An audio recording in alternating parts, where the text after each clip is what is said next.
Des paysages identifiables au premier coup d'œil, des maisons faites sur le même modèle qui se transmettent de génération en génération et surtout une langue parlée, enseignée, vivante. Le Pays Basque est sans conteste l'une des régions de France où l'identité s'affirme avec autant de force. L'endroit idéal pour partir en chemin sur ce patrimoine qui fait le ciment des civilisations, la culture. Nous nous rendrons tout d'abord en Soule voir comment la musique traditionnelle et la danse est pratiquée dans tous les villages, mais surtout par toutes les générations. Nous irons ensuite en Limousin au château de Ventadour, la forteresse des troubadours qui fut au Moyen-Âge l'un des plus grands foyers en Europe de poésie. Enfin, nous irons assister au festival de musique ancienne à Saintes, un voyage dans le passé aux racines des musiques actuelles, cap sur la Nouvelle-Aquitaine, aux sources de la culture.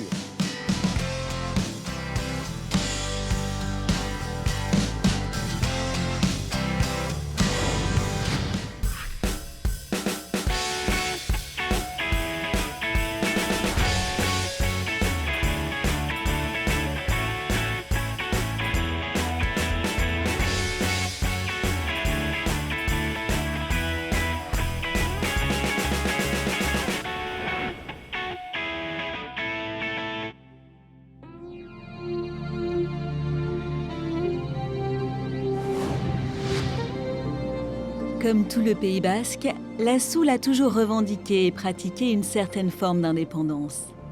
Cela s'explique par une histoire et une culture qui ont créé un fort sentiment d'appartenance. En rejoignant le petit village de Larot, Éric va découvrir que cette identité ne s'exprime pas seulement à travers la langue, mais aussi dans les arts.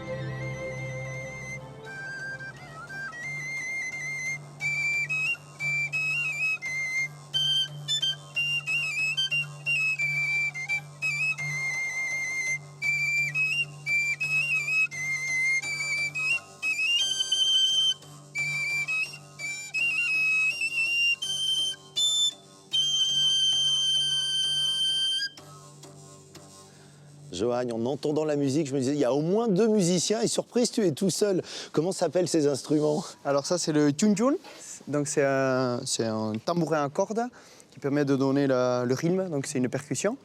Et ici, on a la tchulula, flûte à 3 trous des Pyrénées, répandue dans tous les Pyrénées, et qu'ici on joue, voilà. Elle est un peu aiguë, c'est fait pour jouer à l'extérieur, voilà. Alors comment tu as appris ce morceau, en lisant des partitions? Non, pas tout à fait. Donc nous, on apprend, la transmission se fait de façon orale chez nous.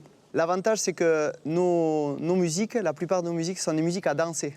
Donc en étant danseur ou étant dans le milieu de la danse, on connaît déjà les mélodies à l'oreille. Donc on essaie de les reproduire avec la tchulula au départ. Et en fait, ça se construit comme ça. C'est-à-dire du solfège, tu n'en as jamais fait, quoi, ça veut dire ça? Non, voilà, c'est ça. Et alors, ce morceau, j'imagine qu'il se joue dans des situations particulières, lesquelles? Voilà, là, je vous ai présenté le bralé. Bralia, c'est le branle qui se donne pendant les mascarades, qui est le carnaval local. Donc c'est la danse qui permet aux carnavaliers, aux mascaradiers d'inviter les gens à danser, notamment les filles, à danser avec eux.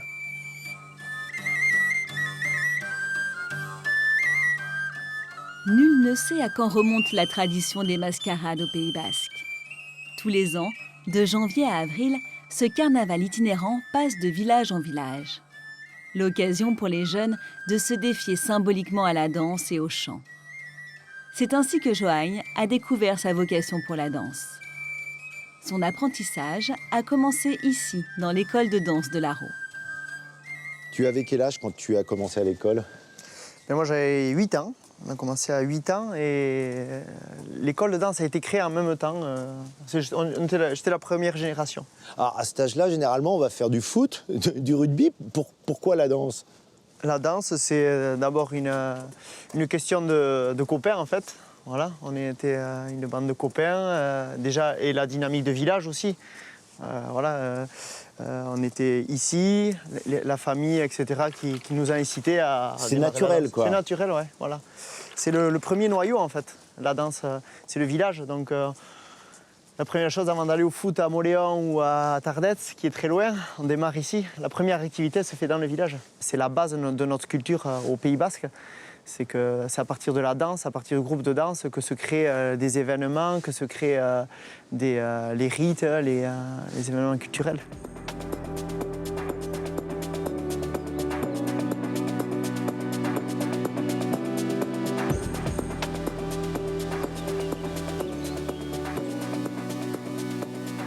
En 2015, Joagne a créé Kaotere Ballet avec une ligne directrice, rester fidèle aux racines tout en insufflant de la modernité. Ce soir-là, le groupe répète un spectacle qui raconte la naissance de la pelote basque. En Soule, la danse traditionnelle est un art populaire vivant, massivement pratiqué par les jeunes.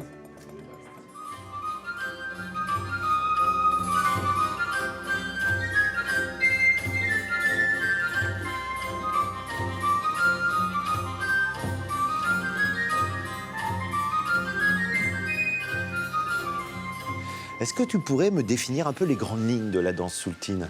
C'est un mélange de danse traditionnelle ou danse populaire avec une base de saut. Le saut qui est sur toutes les Pyrénées en fait. Là, il y en a du Labour jusqu'en Bigorre.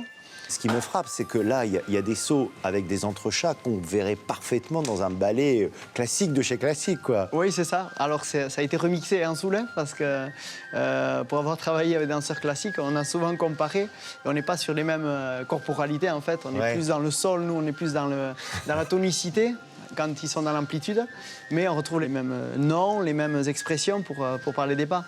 On a des tombés, on a des mouchetés, on a des fouettés. C'est rigolo. C'est très athlétique, hein. Moi, je suis assez impressionné quand même. Oui, il faut faire attention parce qu'on est toujours sur du saut et très tonique aussi. Il faut savoir que la danse souletine, c'est comme des notes en fait. On a des pas et on compose tout le temps en fait. Il y a plus de 800 pas qui ont été répertoriés différents et on peut en créer. Donc c'est de la création permanente en fait. Et ça correspond à une personne, ça correspond à un village, à une école. C'est tout le temps en train de bouillonner, de créer en fait.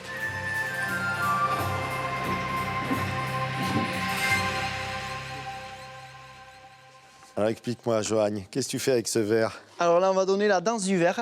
Qu'est-ce que c'est? Donc la danse du verre, c'est une des danses de la mascarade, donc du carnaval. Et le principe, c'est chaque danseur va aller sur le verre et va essayer de danser autour du verre, donc à danser le plus proche du verre sans le renverser.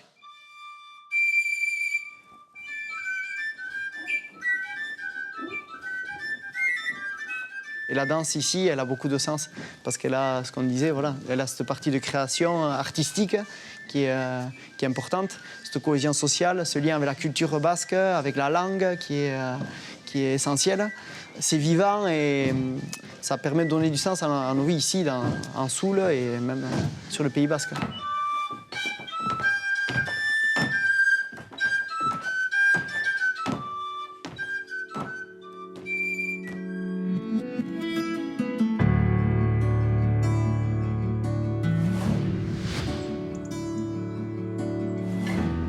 Nous restons au Pays basque, direction la Basse-Navarre.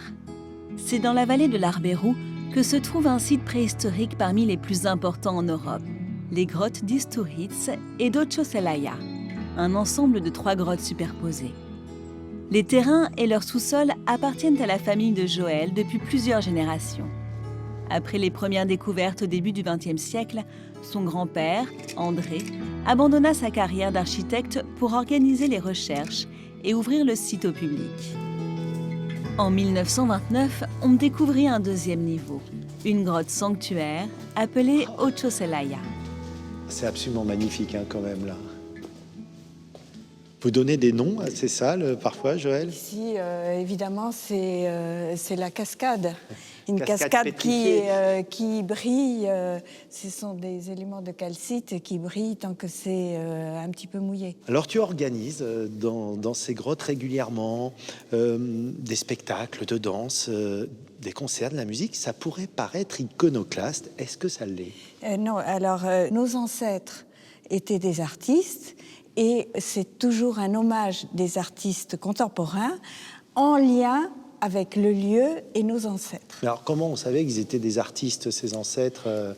Eh bien, en fait, on a trouvé une des flûtes les plus anciennes au monde qui a été faite en os de vautour moine, qui est datée à 31 000 ans. Et les artistes d'aujourd'hui ont reconstitué des flûtes, des facsimilés. C'est-à-dire qu'aujourd'hui, on peut entendre le même son Oui. qu'ont écouté nos ancêtres il y a 17 ou 20 000 ans, ou quelque chose qui s'en Je ne approche. réponds pas. Je ne m'aventurerai pas, mais oui, ce sont les mêmes éléments.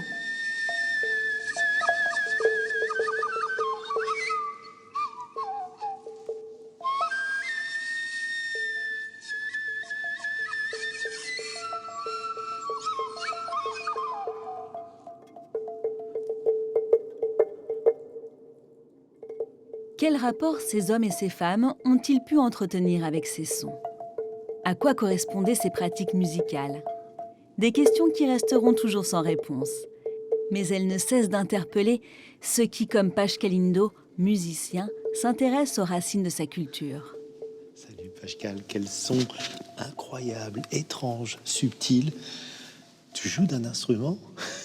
Je ne sais pas si c'est un instrument. Je joue de la grotte. C'est la grotte entière qui est un instrument, en fait. Des concrétions comme ça, des stalactites comme ça, il y en a partout. Et la plupart sonnent. Je peux essayer? Ben écoute.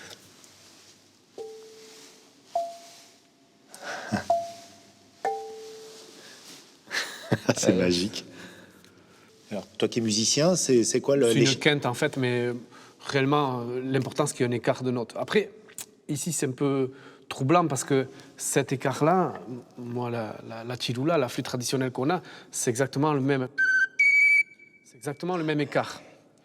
Donc, est-ce qu'à un moment donné, c'est peut-être cette quinte-là qui est venue naturellement dans les oreilles et qu'à la fin, on fabrique des instruments qui ont les mêmes hauteurs de notes? Moi, je crois qu'on a des filiations culturelles, artistiques. On a des choses qui viennent de on ne sait pas quand, mais que nos ancêtres nous ont passées. Des concrétions qui produisent des sons, scientifiquement, ça s'appelle des lithophones. Et en fait, il y en a beaucoup ici. Aujourd'hui, on n'y touche plus parce que y a une fragilité. Mais toi, tu as eu le privilège de les enregistrer.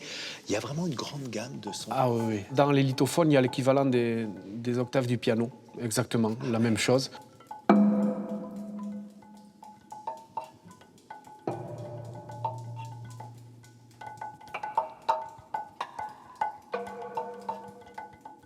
En tout cas, une chose est sûre, c'est que ces hommes qui étaient là il y a 17-20 000 ans, c'était des musiciens pour toi. Ah, eux, ils l'ont fait.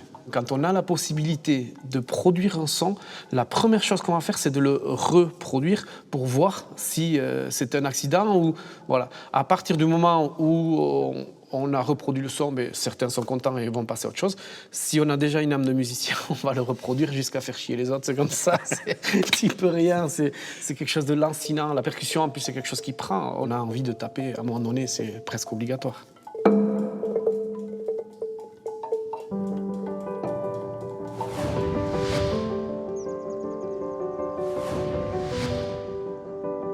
Nous partons maintenant en Limousin, dans le massif des Monédières, à la rencontre d'un homme pour qui le mot racine est d'une importance capitale. Jean Maison, herboriste, est un expert des plantes aromatiques et médicinales. Mais il a aussi une autre passion, la poésie. Régulièrement, il revient aux sources de cet art dans l'impressionnant château de Ventadour. La forteresse médiévale, bâtie sur un éperon rocheux, fut en effet l'un des foyers intellectuels les plus actifs au Moyen-Âge. Une école poétique à l'origine d'une lignée de troubadours, à la fois musiciens et orfèvres des mots.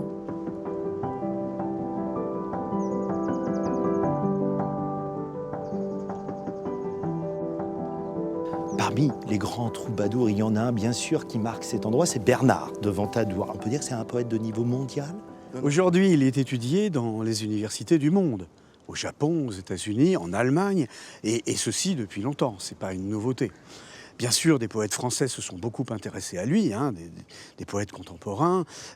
C'est quelqu'un qui traverse toute la littérature et à travers le temps. Tu n'es pas un universitaire, mais tu t'intéresses depuis toujours à ce grand auteur et à ses textes. Pour qu'on comprenne mieux, est-ce que tu aurais un exemple?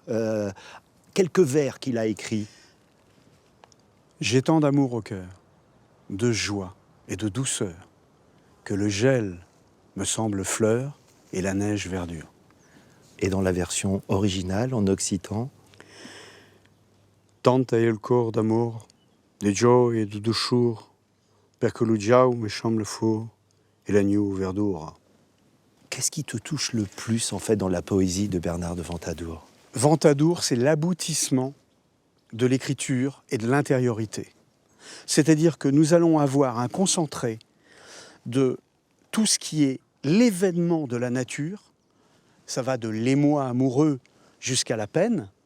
Ça va de la rencontre floristique, la découverte de la fleur qui elle-même devient un objet de symbole, où tout s'enchevêtre, tout s'implique, tout s'imbrique, dans une écriture extrêmement épurée. C'est une symbiose.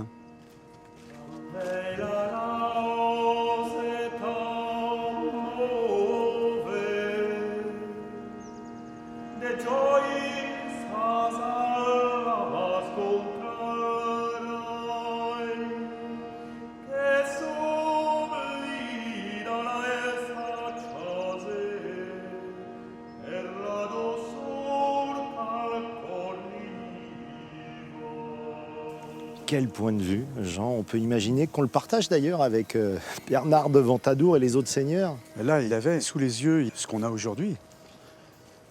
C'est-à-dire un vaisseau qui s'avance dans le vide, avec un aplomb de plus de 500 mètres. Je ne peux pas m'empêcher de voir des correspondances entre tes deux passions, les plantes et la poésie. L'exercice de la vie, c'est l'apprentissage de la beauté et la recherche de l'émerveillement. Bernard de Ventadour est celui qui nous conduit à réfléchir à ce qu'est l'émerveillement. Et ce dont nous avons besoin aujourd'hui, c'est de nous reconnecter avec ce qui nous émerveille, avec ce qui nous reconduit vers les choses essentielles de l'existence, de façon les plus simples, une tasse de tisane, cueillir une salade de pissenlit. Enfin, c'est d'une simplicité, mais élémentaire. Mais c'est dans cette simplicité qu'on va retrouver des gestes premiers qui nous constituent, en fait, en notre fort intérieur. À t'écouter, je prends conscience de l'importance d'étudier l'histoire, les poètes, et de le transmettre aux plus jeunes générations. Il y a une belle phrase d'un écrivain portugais qui dit « L'imagination, c'est de la mémoire fermentée. Sans mémoire, on perd notre capacité à imaginer. » Osons transmettre, osons parler de poésie. Le langage, c'est la liberté. Le monde binaire nous conduit vers des affrontements. Le monde subtil, le finamore, ce qui relève de la subtilité, de la nuance, nous conduit vers la paix. Et donc vers la conciliation, vers le dialogue. Que le troubadour était un homme ou une femme de dialogue.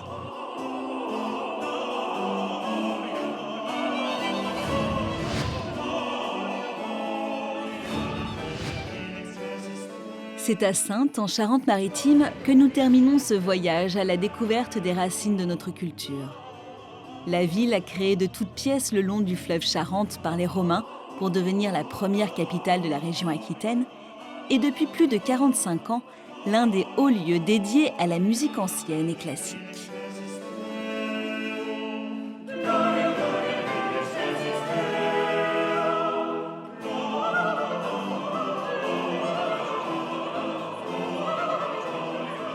Écouter Monteverdi dans cet abbatial, c'est un ravissement, à cause bien sûr de la musique et du groupe qui l'interprète, mais aussi grâce à l'endroit. Où sommes-nous, Muriel? Nous sommes à l'abbaye aux Dames de Saintes, qui est un site exceptionnel fondé au XIe siècle, grand temps de l'art roman en Saintonge.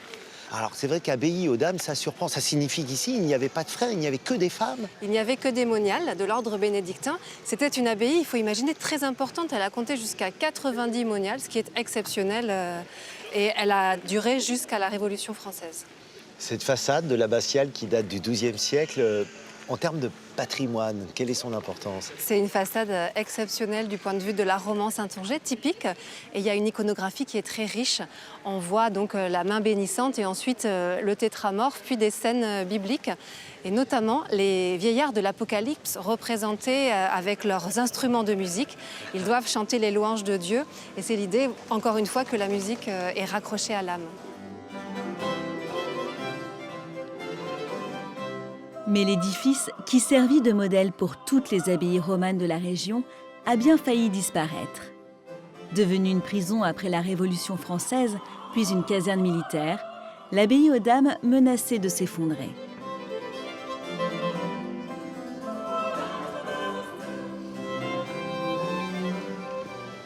Est-ce qu'on peut dire, Odile, que ce festival, créé en 1972, il a sauvé cet endroit? Complètement. C'est-à-dire qu'en 72, la question qui se pose à la ville de Saintes, c'est est-ce qu'elle rase les bâtiments conventuels qui sont en ruine, squattés, pour construire de l'habitat neuf, ou bien est-ce qu'on y développe des activités culturelles? Et c'est donc le deuxième choix qui a été fait grâce à une bande de, j'ai envie de dire, de fous et d'illuminés à l'époque qui finissent par penser que la musique baroque sonnerait bien dans ce lieu. Alors, Folie qui a réussi, et pourtant, lorsqu'on parle de musique classique d'une part, et encore plus de musique ancienne, on se dit comment on va l'ouvrir au grand public, comment ne pas être élitiste? Toutes les répétitions sont publiques. N'importe qui peut entrer dans l'abbatiale à condition d'être discret et de respecter le travail qui est en train de se faire. Vous ne comprenez pas nécessairement ce qui est en jeu, mais vous avez le plaisir de l'écoute. C'est une réflexion constante, c'est comment on propose les meilleurs artistes de toute l'Europe tout en s'assurant qu'ils sont accessibles à tous.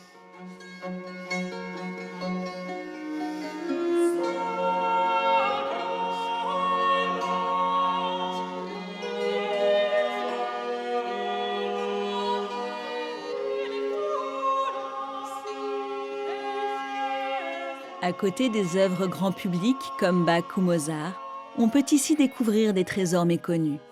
Exemple avec le Solazzo Ensemble, qui rassemble des jeunes musiciens passionnés par la musique de la fin du Moyen-Âge et de la Renaissance. Nous vivons, Muriel, à une époque où la musique est omniprésente. Est-ce que c'était le cas au Moyen-Âge? Il faut imaginer que oui. La musique est religieuse au départ et la religion étant partout, la musique est absolument partout. Chaque cérémonie est scandée notamment d'hymnes ou de psaumes qui permettent donc d'avoir cette musique qui retentit dans les édifices. Est-ce que la musique est réservée à une certaine élite? Ça se passe comment chez les paysans, chez les serfs? La musique est transmise par tradition orale. Du coup, il est difficile de mesurer quelle était son importance. On a cependant la trace d'instruments de musique et ces traditions populaires entre musique incantatoire, musique de fête, musique de remerciement qui scandent la vie de chacun.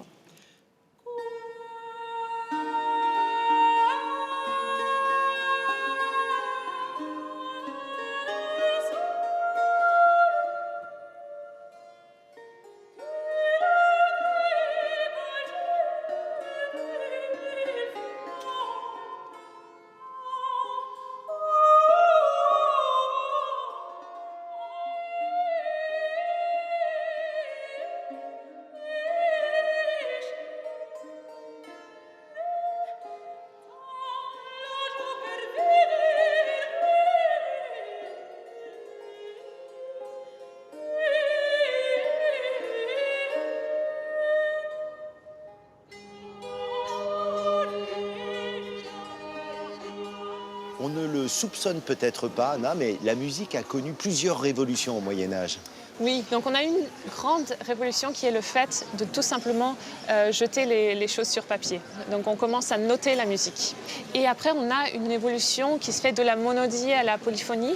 Alors la monodie, c'est une seule voix qui chante presque sans accompagnement. Et alors la polyphonie, c'est ce qu'on entend en revanche quand vous interprétez. Exactement. On combine plusieurs voix ensemble, ce qui ouvre la porte à un paradis musical. La musique moderne contemporaine, elle a hérité justement de cette évolution. Oui, oui. Alors sans le Moyen-Âge, je ne sais pas comment serait notre monde musical aujourd'hui. Effectivement, il y a beaucoup de choses qui prennent racine à cette époque-là. Moi, j'aimerais que tu nous montres ton instrument, qui est donc un instrument alors, de la période médiévale. C'est une vielle. Comment une jeune fille comme toi, à un moment, décide de dire je vais jouer un instrument, mais un instrument ancien? J'ai commencé à en jouer parce que mon père fabriquait des instruments. Et un jour, il a fabriqué une vielle. Et c'est comme ça qu'on s'est rencontrés. Alors, qu'est-ce qui s'est passé dans ta tête ou en termes d'émotion pour te dire c'est l'instrument avec lequel je veux exprimer mon talent? J'ai senti tout de suite un confort avec cet instrument qui m'a convenu.